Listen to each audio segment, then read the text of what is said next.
Bonjour Lara Lourenço, Bonjour, comment vas-tu? je vais très bien. Alors pour tous ceux qui t'ont reconnu, Lara Lourenço, tu as participé au concours Miss France 2021. Quel honneur de te recevoir sur le plateau dans toute intimité. Tu es arrivée en sixième position, tu es sixième dauphine, tu es Non, j'allais dire Miss France. Miss Île-de-France, mais c'est parce qu'il y a le mot France dedans. Ensemble, on va parler des dessous du concours, de la lutte contre le cancer, de l'endométriose, également au travers de ta maman. Tu étais présente aussi pendant la polémique d'April Benayoun. On va parler de tout ensemble et en toute intimité.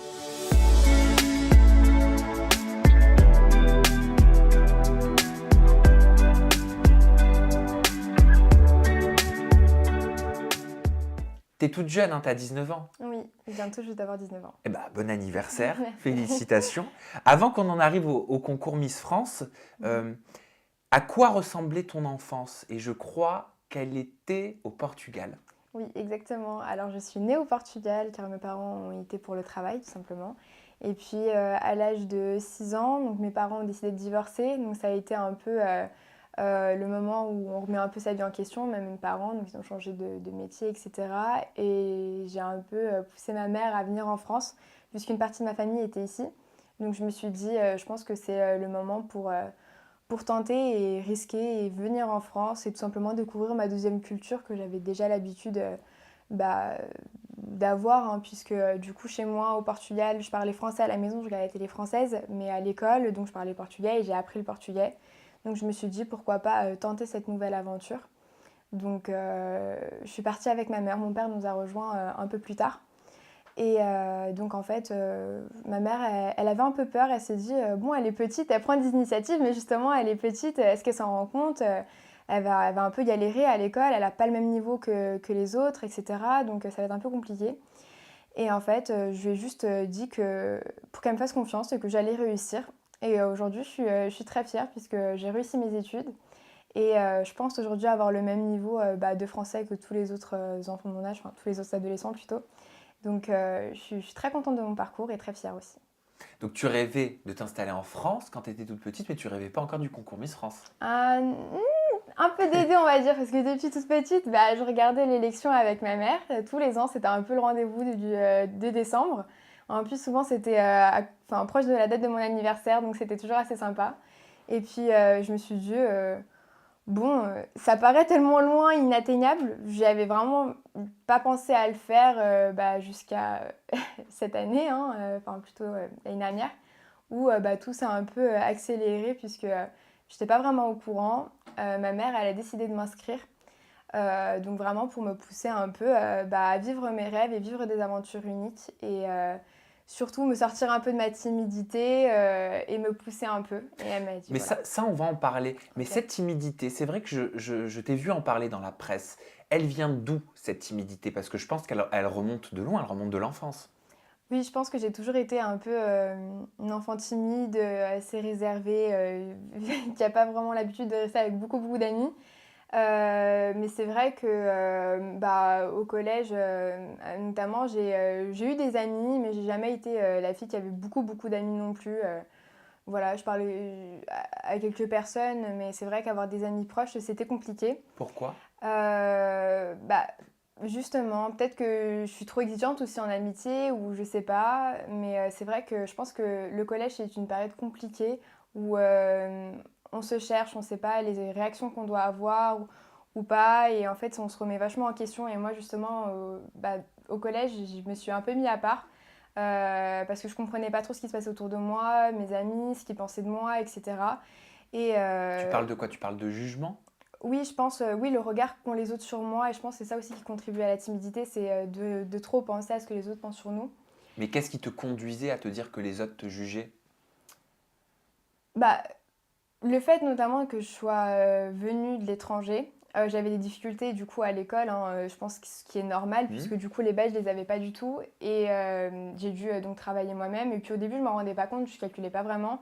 Puis quand on fait une ou deux remarques sur, par exemple, l'accent sur certains mots ou quelques fautes d'orthographe qui peuvent paraître bêtes, en fait, je pense que c'est le cas pour même les enfants qui ont des difficultés, hein, pas que pour moi.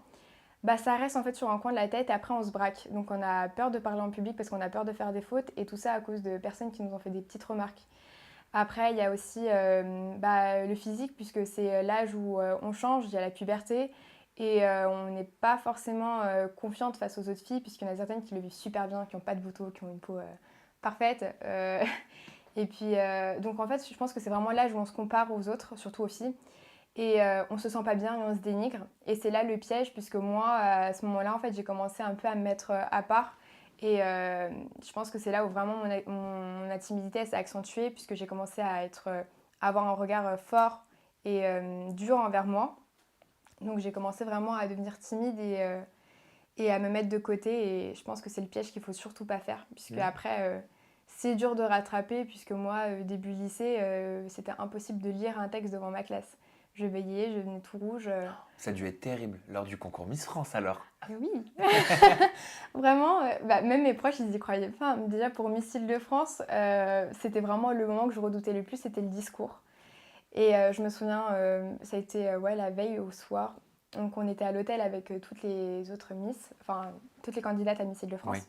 J'ai appelé ma mère et je lui ai dit maman, bon je le connais mon discours, mais je le connais avec toi, devant les autres ça va pas passer, je vais pas réussir. Et elle m'a dit mais dis-moi, tu te connais, tu sais qui tu es. Bah au pire si tu bugs, bah tu dis juste ce que tu as à dire, tu dis pourquoi tu es là, ce que... Je dis mais oui mais c'est ce que je dis déjà. Elle m'a dit bah voilà il est où alors le problème, tu te connais, tu sais pourquoi tu es là, alors juste sois toi et parle. Et en fait je pense que c'est là, il faut juste gagner en confiance sur ce qu'on dit et sur ce qu'on est surtout. C'est les deux choses où il faut vraiment être sûr de soi. Et après, le reste, le regard des gens, enfin, clairement, on s'en fout. Parce qu'il y aura toujours quelqu'un pour nous juger et pour pas être d'accord avec ce qu'on dit. Donc, ça m'a fait du bien, en fait, Miss Île-de-France. Ça a été vraiment le truc qui m'a débloqué, puisque j'ai réussi à parler devant tout le monde. Et je me suis sentie fière. Je regardais maman dans le public, elle m'a regardée. Elle m'a dit oui, tu l'as fait et tout. Je regarde mon papa, il pleurait.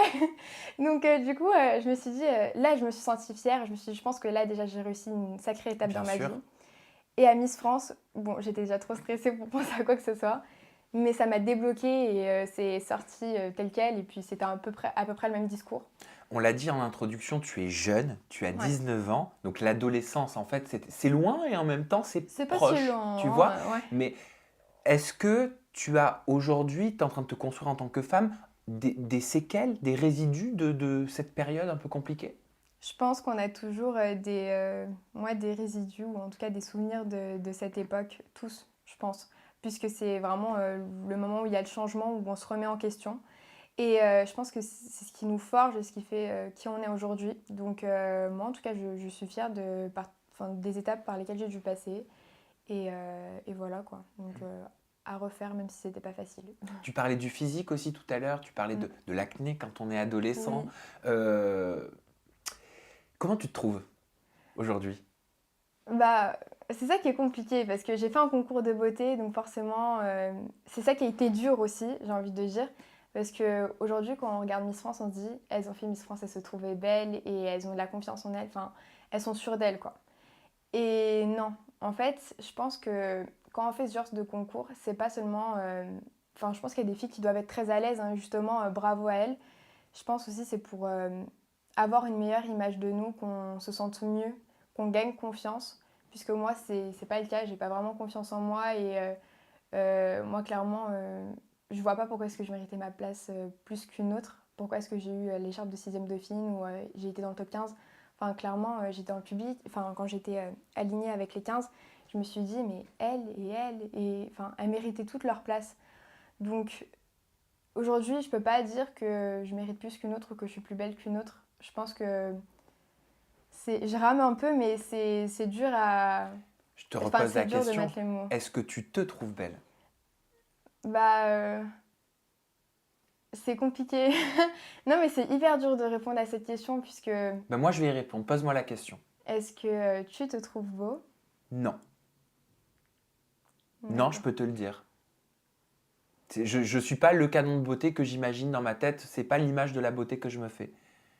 Bah, je pense que du coup, pour moi, c'est un peu pareil. Je pense qu'on a toutes des attentes de la beauté qui sont personnelles. Donc, non, moi, je me considère pas belle parce que j'ai pas la même vision de la beauté, peut-être. Enfin, C'est Ma pas vision de la beauté ne correspond pas à ce que je suis complètement. Donc, non. Enfin, je pense que c'est un tout après la beauté. Donc, je me dis, tu te rattrapes avec ta façon d'être. déjà c'est subjectif, Oui. la beauté premièrement. Ensuite, tu as 19 ans, désolé de le dire pour la troisième fois, mais ça veut dire que tu as grandi aussi avec tout ce qui est réseaux sociaux de façon très puissante. Oui. Les réseaux sociaux, tu penses que ça peut avoir un impact sur l'image qu'on a de soi dans notre société? Moi, j'ai envie de dire, les réseaux sociaux, c'est encore pire.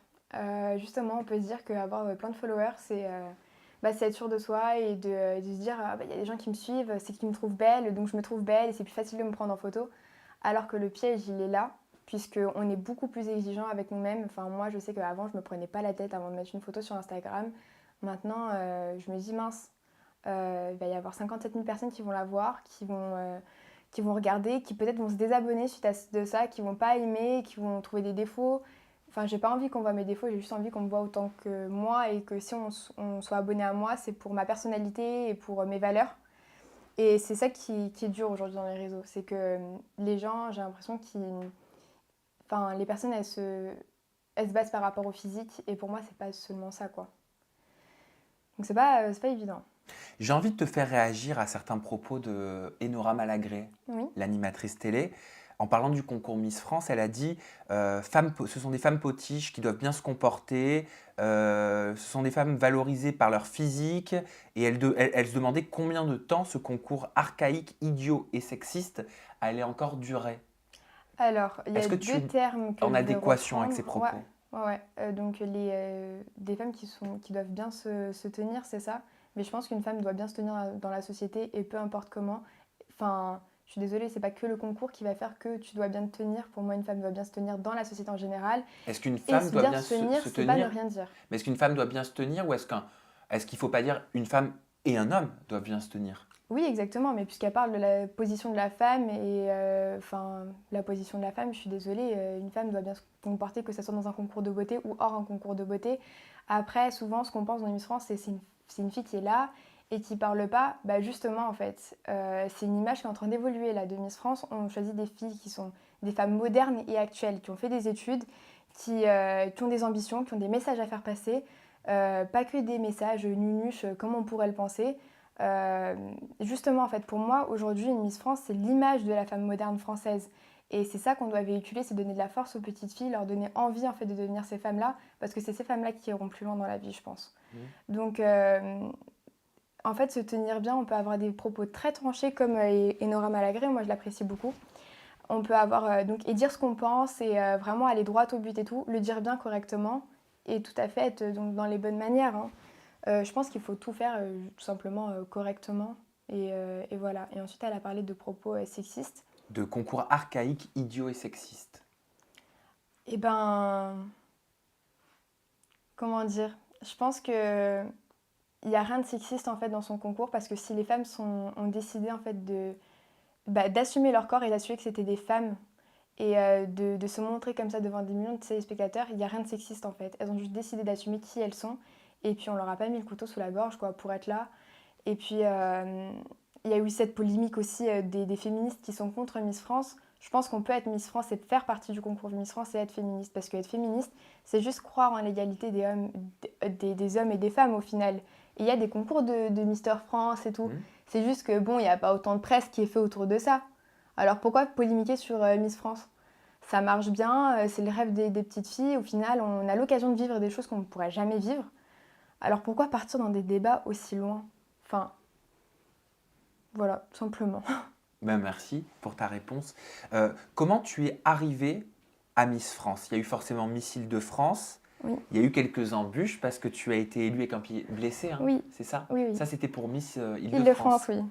Mais du coup, donc ma mère m'a inscrite et j'ai reçu un mail en janvier qui me disait on veut bien te recevoir donc pour les castings Miss Île-de-France, bravo, vous avez été sélectionnée. Moi, j'ai cru que c'était une pub. Parce que du coup, il y avait écrit en gros Miss Île-de-France. Je me suis dit, mais c'est quoi ça comme pub? J'ai appelé ma mère, j'ai dit, maman, il y a une pub de Miss Île-de-France, mais ils disent que je suis sélectionnée. Ta mère t'avait pas tenu au courant qu'elle t'avait inscrite? Ah non, pas du tout. C'était la surprise du chef. Ah oui, et puis elle avait mis mon mail et tout pour recevoir la réponse. Et je me suis dit, mais c'est quoi cette blague? Et elle m'a dit, bah oui, je savais que t'allais pas le faire, donc je l'ai fait. Et elle est partie. Je suis bah merci, ok. Donc j'ai dit non mais maman, j'essaie de parler avec elle et tout. Et en fait, elle m'a vraiment poussée, quoi. Elle m'a encouragée. Elle m'a dit bon, t'y vas, on verra bien. Et puis au moins, voilà. Et puis après, je me suis posée avec elle. Elle m'a expliqué le pourquoi donc elle avait fait, que c'était vraiment pour me pousser, etc. Et qu'elle pensait que c'était un véritable défi qui allait m'apporter quelque chose personnellement parlant. Mhm. Par rapport à ce Et dont tu m'as parlé. oui. Et donc du coup, je me suis dit bah c'est parti quoi, on y va et puis on verra bien. Puis je suis arrivée au casting et puis j'ai vu les canons. Et je me suis dit maman, 1m72, pratiquement 1m82 devant moi. Elles étaient toutes belles et tout, des formes et tout. Et je me suis dit, oh là là, mais qu'est-ce que je fais? Mais vraiment, hein. J'étais dans la voiture, je suis maman, je peux pas y aller. Je peux pas. Et elle m'a dit, bah si, tu vas y aller justement et tu vas montrer que juste, bah, c'est pas que la beauté aussi, c'est ce que tu vas dégager et comment tu vas parler au jury qui va faire que. Et en fait, je pense que bah, c'est ça aussi qu'on doit montrer en fait dans le côté de Miss France, c'est qu'il n'y a pas que le physique. C'est ce qu'on dégage. Parce que moi, j'étais dans une section, je crois que c'était que des filles qui venaient donc, du Val-de-Marne. Elles étaient toutes magnifiques. Et pourtant, il n'y en a que 2 qui ont été sélectionnées dans mon groupe, donc pour Miss Île-de-France. Et à croire que du coup, on était belles, mais pour moi, ça n'a pas été seulement ça, parce qu'il y avait des filles qui méritaient leur place aussi pour la beauté. Il y a aussi ce qu'on va dégager et nos idées, nos valeurs qui vont faire que. Donc ça, moi, c'est ce qui m'a touchée, ce qui m'a donné envie de continuer aussi, parce que je me suis dit, ah, ils m'ont appréciée. Et je pense que ça, c'est mieux que, ah, ils me trouvent belle. Vraiment qu'on m'apprécie pour ma personne et qu'ils se disent, ah, elle a quelque chose en plus, elle a... bah, moi, ça me touche plus, bizarrement. Donc c'est ce qui m'a donné envie de continuer. Et je me suis dit, bon, mais pourquoi pas voir et continuer. Donc il y a eu les shootings, ensuite pour Miss Île-de-France, j'étais pas du tout à l'aise. Mais je me suis dit, bon, ça fait partie du truc, peut-être qu'un jour tu seras à l'aise avec ça. Il y a eu l'élection. Et bon, je suis très maladroite. Et donc j'étais à l'hôtel le matin, il était je crois que 7h du matin, j'étais un peu fatiguée, j'avais pas très bien dormi. Et il y avait une porte coupe-feu avec donc une planche comme ça en métal. Et il y avait écrit pousser, donc moi je me pose pas de questions, je pousse. Sauf que du coup il y a la plaque en métal qui se déboîte et qui tombe sur mon pied. Et là j'ai fait, donc je fais le même cri que quand on se crie le petit doigt donc, contre la table. Donc je crie et tout, je suis pas bien. Et les filles elles me font non non t'inquiète ça va passer et tout. Donc moi j'ai ma basket, je me dis ok ça va passer. Je monte dans la voiture pour aller donc aux répétitions. Je commence vraiment à avoir mal et tout, et puis j'enlève ma chaussure, je vois que mon pied il est bleu, il commence à gonfler, je me dis oulala, je vais devoir rester en talons toute la journée, comment tu vas faire? Comment tu vas faire pour ce soir, enfin pour l'élection? Puis au final le comité a été au top, ils ont été à la pharmacie, ils m'ont aidé et tout. Et donc j'ai eu, venait le moment du coup de l'élection, je monte sur scène pour mettre mon talon se casse. Donc du coup je me dis bon super, donc ton orteil te fait mal. Donc la sangle du talon, elle est cassée. Donc du coup, bon, il y a une fille qui m'en a prêté une autre, mais ça commence à faire beaucoup de stress et beaucoup d'éléments que je me dis, bon, bah, c'est pas ton heure, quoi. C'est pas pour toi et puis c'est pas grave. C'est un signe. Mais non, je me suis dit, c'est un signe, mais c'est négatif tout ça, parce qu'au final, c'était pas des bons signes. Bah Je me oui. disais, mais enfin, c'est quoi le truc? Ma mère, elle m'a appelée. Elle m'a dit, alors écoute-moi bien. La danseuse de Beyoncé, elle est montée sur scène avec son orteil cassé et elle a fini le show, donc tu vas faire pareil. Et j'ai dit, ok, d'accord, bon, on va le faire. Et je me suis dit, juste fixe-toi, enfin, reprends les objectifs que tu avais à la base, qui étaient de gagner confiance et de pouvoir s'exprimer en public. Et puis après, on verra, le reste, c'est pas grave, t'auras mal défilé, c'est pas grave. Et j'ai réussi. Et donc ensuite, j'ai gagné contre toute attente, puisque vraiment, ma première dauphine, elle s'était déjà représentée, enfin, c'était sa deuxième fois, je crois. Deuxième fois première dauphine, et je me suis dit, je me sentis mal en fait. En premier parce que je me suis dit je prends sa place alors que c'était la dernière fois qu'elle pouvait se représenter.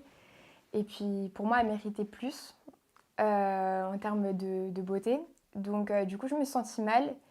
Et après donc il y a eu Clémence Mottinon, Miss France, qui m'a regardée et elle m'a dit c'est ta place et c'est ton moment, tu l'as mérité. Et je me suis dit ben ouais en fait, si on a voté pour moi c'est que quelque part je le méritais et que voilà, enfin, je méritais d'être là et que je pouvais vivre mon moment, que je pouvais me l'autoriser en fait. Et du coup, donc j'ai avancé sur le proscenium et j'ai vu ma famille en pleurs. Mon petit cousin, il est monté sur scène, il m'a fait un câlin et à partir de là, j'ai tout oublié et je me suis dit, tu vois, au final, c'était des signes positifs. Donc j'étais vraiment Comme quoi, hyper heureuse. fallait persister. Oui. Et t'as défilé, tu souffrais? Ah oui, oui, j'avais très très mal pour le coup. Et ça se voyait pas? Bah non, en fait je pense qu'avec l'adrénaline, il y a vraiment... enfin, on oublie quoi, on oublie la douleur. Enfin, même si on a mal, on y va, on le fait quoi. Mais après, c'est vrai que en plus d'avoir mal, il y avait un spray frais en fait que je pouvais mettre sur le pied. Et en fait, j'en ai trop mis. Et du coup, je me suis brûlée. Donc en fait, il y avait tout, il y avait le frottement. C'était pas mal la douleur, mais ça va. Hein, Bah c'est oui. pas grave. Et c'est donc forcément le concours Miss Île-de-France, l'écharpe et le titre que tu as obtenu qui Oui, t'a permis d'être sur TF1 le fameux soir de la cérémonie pour exactement. les 100 ans du concours de Miss. Mm. Comment la crise sanitaire, elle a changé le processus? Que ce soit l'intégration, les répétitions? Alors c'est vrai que c'était pas, c'était compliqué puisque du coup le premier jour donc, de l'aventure où on a intégré, donc on a été dans un hôtel parisien le temps de se faire tester toutes les candidates, donc on était dans des PCR? chambres, oui, le test PCR, donc on s'est fait tester. Il y a eu un médecin qui est venu dans chaque chambre pour nous tester, etc. On a été isolés 2 jours dans notre chambre, donc c'était long. On avait nos repas qui étaient dans la chambre, etc., pour pas qu'on puisse se rencontrer. Et voilà. Et donc, en fait, à partir du moment où on a eu les tests qui étaient négatifs pour tout le monde, on a commencé un peu à se rencontrer, mais on ne pouvait pas trop se toucher, on ne pouvait pas aller dans la chambre les unes des autres. Ça a été interdit tout le long de l'aventure. D'accord. Donc c'est à ce moment-là que vous rencontrez les 29, enfin les Exactement. 30 en temps normal. Sauf Oui, que là, Tahiti n'a pas là, pu c'était participer. 29. Donc, on s'est rencontrés. Moi, j'en avais déjà rencontré quelques-unes avant l'émission, avant l'aventure. Donc, du coup, c'est vrai qu'il y avait quelques têtes qui m'étaient familières, donc ça allait. J'étais pas vraiment stressée, parce que je me suis dit, en fait, c'est comme la rentrée des classes. Hein, on verra bien avec qui tu te fais des affinités ou pas. Juste sois toi-même, et puis tu verras bien. Après, on se dit, tu restes quand même dans un concours de beauté, peut-être que les filles, elles vont pas être... Enfin, elles vont avoir un regard critique sur toi. Mais au final, pas du tout. En tout cas, ça n'a pas été l'impression que j'ai eue pour cette année. On était vraiment dans une promo hyper fair-play et bienveillante avec les filles. Enfin, franchement, il y avait de l'entraide, on se boostait entre nous, il n'y avait aucune méchanceté, vraiment. Donc, c'est vrai que c'est une très très bonne année. Donc voilà. Et puis ensuite, en ce qui concerne le Covid, donc on a eu nos chambres tout le long de l'aventure. On n'a pas pu voyager, du coup, d'habitude, il y a le voyage de préparation. Donc voilà, du coup, on a été à Versailles. Bon, c'est sympa. Bien sûr, il y a Donc, pire, hein. oh non, non, franchement, c'était sympa. On était dans un très bel hôtel. On a très, très bien mangé. Et donc voilà. Puis ensuite, on est parti au Puy du Fou 2 semaines pour les entraînements. Donc, toujours avec les masques. Donc, bon, c'était un peu pénible parce que s'entraîner toute la journée en talons avec le masque, bon, voilà, c'est pas top du top. Mais ça a été. Et puis après, en ce qui concerne l'élection, il n'y avait pas de public. Ce qui est normal, hein. Donc, on avait juste le droit à 2 membres de la famille qui étaient éloignés tout en haut, c'est-à-dire que nous, on ne les voyait pas sur scène. Mais bon, on savait au moins qu'ils étaient là, quoi, ce qui était normal, puisque à la suite des résultats, on avait besoin d'eux quand même. Donc voilà, en ce qui concerne le Covid, ça a été tout. Et pendant combien de temps ça dure les répétitions? Comment ça se passe? Est-ce que c'est dur d'apprendre une chorégraphie puisque ça paraît fluide quand on le voit? Non, non, c'est pas évident. Non. Déjà, on s'entraîne 2 semaines et c'est très intensif. Après, on a des très bons chorégraphes et metteurs en scène qui nous aident vraiment et qui sont adorables. Enfin, franchement, le chorégraphe qui est Mehdi, il nous a boosté mais de 9h du matin à 20h des fois. Enfin, franchement, il nous donnait une énergie mais incroyable. Il reprenait les mouvements pour qu'on comprenne. Mais Il par faut- exemple, pour une mélodie, pour une musique qui dure, un tableau qui dure 3 minutes, Ouais, on mettait combien de temps? oui, Euh, En fait, la chorégraphie en elle-même, ça allait, on pouvait mettre une journée. En fait, ce qui était long, c'était surtout les placements, en fait, la mécanique des changements de place et tout. C'était ça qui prenait le plus de temps. Par exemple, le tableau d'ouverture, on y a passé peut-être 2 ou 3 jours. Et le jour même de l'élection, on a changé. Donc, parce que ça faisait pas beau à la télé, etc. Donc, c'est plus les placements, en fait, qui sont longs, oui. les petits groupes. C'est plus ça qui est long à faire. Et vous C'est pas les répétez chorégraphies. avec les robes, Juste le jour de l'élection. d'accord? Sinon, on a des traînes pour faire semblant qu'il y a des robes. Bah On a oui. des vêtements de l'année dernière, enfin des années précédentes, qui sont à peu près du même volume pour qu'on puisse s'en rendre compte. Et est-ce que c'est vous qui choisissez? J'ai remarqué que vous avez un petit mouvement, Tu sais, quand vous arrivez Oui. devant la caméra, mais le mouvement, il change à chaque fois. Oui. Il y en a qui décident de faire comme ça, Oui. d'autres qui décident de faire comme ça. Oui, tout ça, c'est nous les filles qui choisissons. Donc après, le metteur en scène nous dit si c'est bien ou si c'est nul. Mais oui, c'est nous qui choisissons. Moi, après, c'est vrai que je crois que pour 2 tableaux, j'ai improvisé. Avec le stress, en fait, on ne sait plus. Donc on y va, on fait. Mais oui, c'est nous qui choisissons. Quelles sont les libertés que vous avez lors de cette cérémonie et lors de ces défilés? Est-ce qu'il y a une petite place à, pas l'improvisation, parce que je sais que dans un prime comme celui-là, c'est Oui. difficile d'improviser, mais une place à pouvoir montrer sa personnalité qui en est en dehors d'une mécanique imposée? Bah, c'est le passage, en fait, sur le proscénium. Vraiment, c'est là où on sait que pendant, je crois, 3 fois 8 ou 4 fois 8, je sais plus, le temps de marcher et tout, on a vraiment la caméra qui est sur nous. Et c'est là, en fait, qu'on va devoir capter l'attention. Et c'est ça qui est le plus dur. Enfin, moi, je pense pas que je l'ai super bien fait parce que justement, je n'étais pas super à l'aise. Mais c'est là, en fait, on doit convaincre, où on doit être sûr de soi et montrer qui on est. Et c'est ça qui est dur parce qu'on a très peu de temps. Au final, c'est long. Quand on est en bout de proscénium, au final, c'est peu, surtout sur 3 Qu'est-ce heures que tu appelles le d'émission. proscénium? Le proscénium, c'est donc la partie qui avance en fait du plateau. Ah d'accord, oui, c'est l'avant-scène. Oui, voilà. Ok. Donc en fait, on avance. Donc on a le temps où on marche, plus la pause. En fait, pour convaincre, tout simplement. Donc voilà. Donc à nous de faire un peu les mannequins Victoria's Secret, sauf que c'est pas évident quand on n'est pas mannequin Victoria's Secret. Et comment ça se passe pour le choix des coiffures, des tenues? Il y a quelques Oui. robes qui changent vers la fin. Est-ce que tu peux dire, oui, j'aimerais plutôt être comme ça pour les cheveux, je préférerais Oui. du vert que du bleu? Alors, pour les coiffures, on a le droit de dire ce qu'on veut. Par exemple, les filles qui sont métisses et qui ont les cheveux bouclés ont le droit de choisir si elles veulent laisser leurs cheveux naturels ou bien bouclés. Donc, ce qui est bien, puisque avant, je crois que c'était pas possible. Et puis, en fonction de notre texture de cheveux, on peut dire si on préfère lisse, si on préfère bouclé, quel type de boucle. Je pense que oui, c'est possible. Moi, après, j'ai toujours eu la même coiffure, donc je ne me suis pas opposée. Et puis, ce qui concerne les vêtements, alors pour les tableaux, non, ça nous a imposé. Pour les couleurs aussi, ça nous a imposé. Donc moi, j'étais dans le tableau Versailles en rose, mais il y avait aussi le bleu. Après, donc c'est fait sur mesure, etc. Par contre, pour les tableaux de fin, donc des 5, où c'est 5 tenues différentes par fille, ils choisissent par rapport à ce qui pourrait le mieux nous aller au teint, en fait, ce qui nous mettra plus en valeur. Et aussi par rapport aux tailles, puisqu'on ne peut pas prévoir qui va être dans les 5. Donc il y a un maillot de bain qui est un peu plus grand, l'autre qui est un peu plus petit. Ah. Donc il y a tout ça aussi. Il était dur un peu Jean-Pierre Foucault avec vous cette année lors des discours, Des non? discours?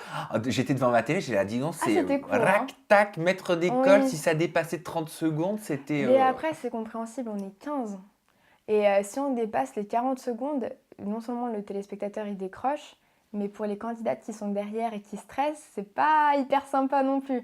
Donc je pense qu'il faut aussi couper, hein. Il faut pas dépasser le temps. C'est un conseil et je pense qu'il faut faire simple et efficace de toute façon. Un petit mot, tu parlais du Puy du Fou. Oui. Alors, il y a de nombreuses Miss pendant les portraits qui disaient vouloir œuvrer pour le bien-être animal. Cependant, elles défilaient au Puy du Fou, alors que de nombreuses associations pointent ce lieu pour exploitation animale, notamment également l'animateur Hugo Clément, qui sur Twitter avait marqué « 4 anciens employés du Puy du Fou accusent le célèbre parc situé en Vendée de nombreuses maltraitances contre des animaux utilisés durant des spectacles et contre des chats ». Il n'y a pas une incohérence? Alors ça, c'est des valeurs après qui sont donc propres aux filles. Je savais qu'il y avait une fille qui était dans une école vétérinaire, par exemple. Cette question lui a été posée à la présélection. Après, il faut distinguer le vrai du faux. Enfin, apparemment, c'était pas fondé. J'avoue que je me suis pas forcément penchée sur le sujet. Mais apparemment, nous, des échos qu'on a eu vu qu'on était là-bas, c'était pas spécialement fondé. Enfin, on n'a pas eu... les gens qui ont travaillé au Puy du Fou et qui ont dénoncé ça, apparemment, il n'y avait pas vraiment de crédibilité. Est-ce qu'ils ont vraiment travaillé là-bas ou est-ce qu'ils ont été payés pour dire ça? Enfin, on ne sait pas trop. Enfin, clairement, le Puy du Fou ne s'est pas prononcé. Le comité non plus. Donc, c'est vrai qu'il y avait des filles qui étaient perturbées un peu. Parce que, justement, elles défendaient la cause animale. Mais après, en fait, on est dans un contexte où c'était J-3, je crois, de l'élection ou J-2. On veut faire monter un peu le buzz, etc. Donc, Ah oui, c'est sûr que c'est bien tombé. c'est bien tombé. Enfin bien, pour certains, Oui. moins pour d'autres. Après, bon, est-ce que c'est vrai, est-ce que c'est faux? Enfin, c'est toujours compliqué un peu, hein, ce genre de rumeurs. Donc moi, personnellement, je m'en suis pas trop mêlée. Vrai ou faux, hein, J'ai pas cherché quand on vraiment. contraint un animal à faire Ouais. des exercices, Ça dépend de sa vision. Après, ça dépend. Moi, après, je sais que je me dis, s'ils sont dans des bonnes conditions, je suis pas forcément pour, mais je me dis, franchement, j'ai pas vraiment d'avis sur. C'est un sujet un peu. faut C'est s'y compliqué. connaître. Faut Il faut s'y s'y connaître. connaître et puis ça dépend des valeurs qu'on a de nous pour les animaux. Enfin, moi, j'adore les animaux et tout, il n'y a pas de problème. Mais après, s'ils sont dans des bonnes conditions, etc., certes, c'est pas leur place, c'est pas où ils sont censés être. Ça a toujours été le cas. Peut-être qu'il faudrait le changer. Oui. C'est un sujet, je pense, compliqué, hein. Un Donc, sujet à réfléchir, sur lequel on oui, peut réfléchir, oui, oui, en tout cas. Et tout à fait. merci de nous avoir apporté ta lumière là-dessus. Mais de rien. Pendant tout le travail de préparation, est-ce que tu voyais, toi, le potentiel d'Amandine Petit, Miss France Oui. 2021? Alors c'est vrai que Amandine, elle s'est toujours fait discrète, même avant l'élection, hein, sur les réseaux sociaux. C'était pas forcément, elle n'était pas forcément dans les favorites. Mais en tout cas, dès qu'elle est arrivée dans l'aventure, c'est vrai qu'elle a fait sa place. Enfin, et ouais, elle s'est fait sa petite place, quoi. Elle parlait avec toutes les filles, elle s'exprimait bien, elle prenait la parole, elle était toujours souriante et de bonne humeur. Et puis aussi, les médias, ils la mettaient bien en avant. Donc je pense que c'était vraiment quelqu'un qu'on a repéré vraiment à partir de l'aventure. Tu sais pourquoi? Est-ce que c'est physique? Est-ce que c'est vers Bah, moral? elle dégage quelque chose quand même, hein. Même à la télé, moi quand je suis passée dans les coulisses et que je l'ai vue à la télé, je me suis dit, ah ouais, elle sort du lot quand même. Je veux pas dire, moi j'avais la petite favorite quand je suis arrivée, je me suis dit, ah! Et après je me suis dit, non, Amandine quand même, elle ressort bien. Et j'étais à côté de Nord-Pas-de-Calais qui est vraiment son amie de l'aventure. Elle m'a regardée et me dit, elle ressort bien, Amandine, hein. Je fais, ouais, c'est vrai que là, voilà quoi. Donc, non, franchement, on a vu une potentielle Miss France aux entraînements, etc. Donc, oui. Après, c'est vrai que cette année, on avait des potentiels Miss France pour le coup. Vraiment, il y a eu des filles qui n'étaient pas dans le top 15, je ne sais pas pourquoi, et qui méritaient leur place et qui avaient le potentiel d'être Miss France. Donc pour moi, cette année, c'était vraiment compliqué. On ne pouvait pas prédire la Miss France. Amandine méritait sa place, mais d'autres filles aussi, je pense. Mais en tout cas, elle a bien réussi. Dont toi. April Benayoun, première dauphine donc, de Miss France, Oui. a été victime de nombreux messages antisémites sur Twitter après avoir évoqué son origine israélienne. Une enquête qui a été ouverte par le Oui. parquet de Paris pour injure à caractère raciste et provocation à la haine raciale. Miss Provence donc a annoncé qu'elle portait plainte. Sylvie Tellier a déclaré que ça l'avait rendue totalement malade. Comment est-ce que toi tu as vécu ce moment?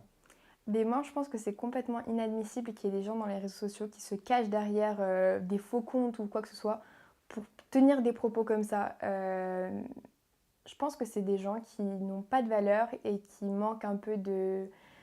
C'est même pas de tact, mais limite d'éducation, puisque en fait, comment on peut avoir pas de respect en fait envers d'autres cultures. Enfin, pour moi, ça me dépasse complètement ce genre d'inégalité où vraiment on prend parti comme ça pour des propos. Au final, je suis sûre que c'est des gamins de 13 ans ou peut-être même des gens de 40 ans, hein, j'en sais rien, mais qui manquent comme ça de... C'est ça, c'est d'éducation en fait, d'où on peut se permettre de critiquer une culture dont toi-même, enfin, tu fais partie de ta culture. Ça se trouve, il y a même des ancêtres à toi qui en font partie. Donc, pour moi, c'est juste tais-toi et reste à ta place. Donc, franchement, elle a été hyper fair-play April parce que je pense que moi, j'aurais pas réussi à me contenir. Puisque moi-même, venant d'Île-de-France, quand j'ai été élue Miss Île-de-France, on m'a dit elle représente pas la culture d'Île-de-France. C'est-à-dire que moi, on m'a mis dans le sac des blancs, en fait, on m'a dit ouais, elle est française, elle fait pas partie d'Île-de-France. Alors que moi-même, j'ai des origines portugaises et enfin, j'ai une autre culture, donc j'apporte quelque chose à l'Île-de-France puisque c'est ça l'Île-de-France en fait. C'est le carrefour, j'ai envie de dire, de l'Europe où il y a plein de cultures différentes et la France, en fait, tout simplement, c'est ça. Donc comment on peut se permettre donc d'habiter en France et de critiquer les cultures qui y habitent? Enfin, c'est ton pays. Donc si t'es pas content, pars.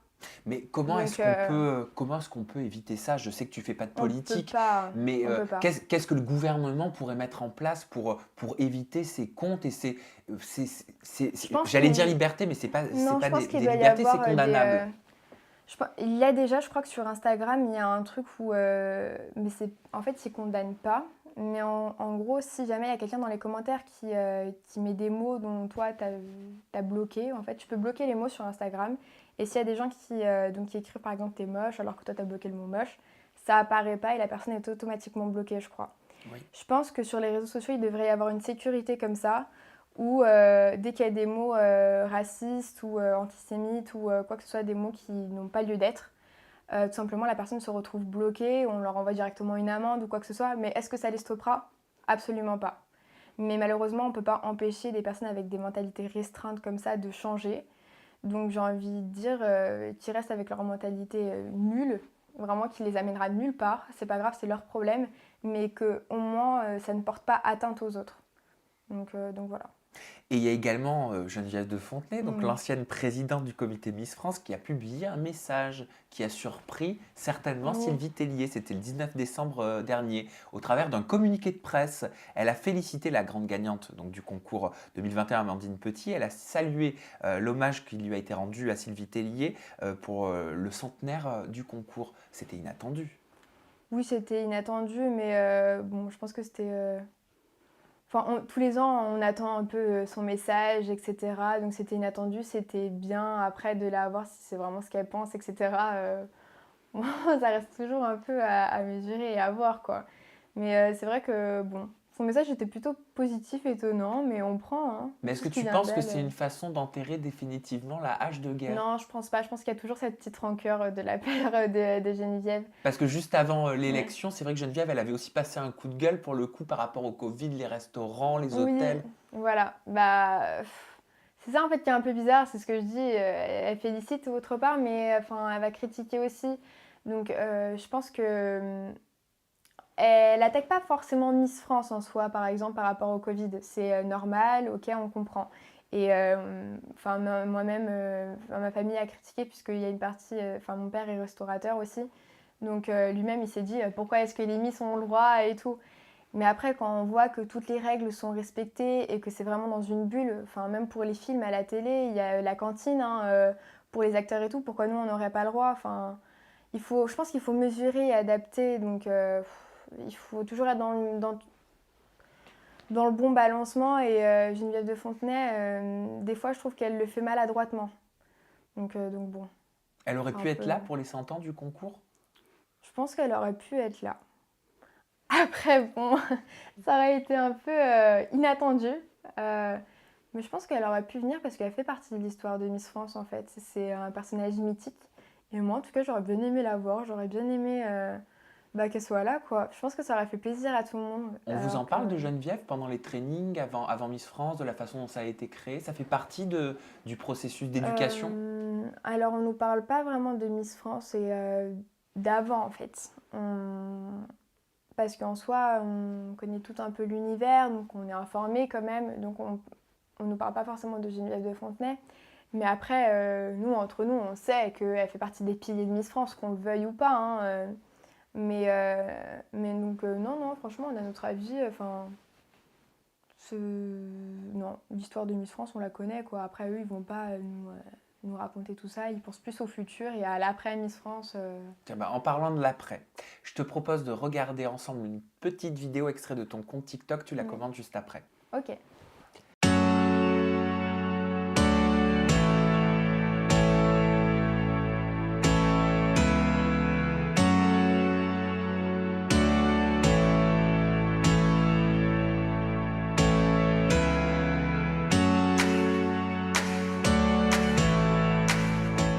Est-ce que tu penses que l'évolution du concours peut passer aussi par les réseaux sociaux et par TikTok pour être au goût du jour? Parce que ça fait 100 ans quand même, hein. Oui, je pense qu'aujourd'hui, les réseaux sociaux, c'est une des bases hein, pour Miss France. Et je pense que ça a déjà commencé l'année dernière avec l'Urua, qui avait une grosse notoriété sur les réseaux. Et je pense que, vu que le concours est en train d'évoluer et enfin, il est en train de devenir plus moderne, à mon goût, et ben, je pense que les réseaux sociaux, c'est hyper important puisque c'est le lien qu'on va avoir directement avec les personnes qui vont potentiellement voter pour nous, qui vont apprendre à nous connaître et pas seulement donc, sur les images qui passent sur TF1. Et je pense que ça, c'est vraiment un avantage. Donc pour moi, oui, les réseaux sociaux, c'est hyper important maintenant enfin, pour Miss France. C'est vraiment un pilier. Hein. C'est naturel pour toi d'être sur TikTok? Ah non, pas du tout. Ah bon? Ah non, bah en fait au début, pendant le confinement, je faisais un peu des TikTok, donc pour mes copines et tout, bon, je me faisais rire et tout, voilà quoi. Et puis après je me suis pris un peu au jeu, mais c'est vrai que c'était pas forcément évident, bah déjà gérer Instagram c'était compliqué, alors gérer TikTok, je me suis dit, «Bon c'est qui tout double, ça marche ou ça marche pas?» Et puis il y a eu une vidéo, qui a énormément marché sur TikTok où je remercie en fait, heu, un fan en fait qui a fait un montage de vidéo, pour moi. Et c'est là où je me suis dit: «En fait, il y a pas tout le monde qui est sur Instagram, il y a des gens aussi qui sont sur TikTok et c'est à toi de maintenir le lien aussi avec eux». Et je me suis dit: «C'est une façon différente et dérisoire de leur parler et de maintenir un lien plus fun», on va dire. Et c'est à partir de là que je me suis dit: «Bah, je pense que je vais commencer à faire des TikTok» et j'y ai pris goût.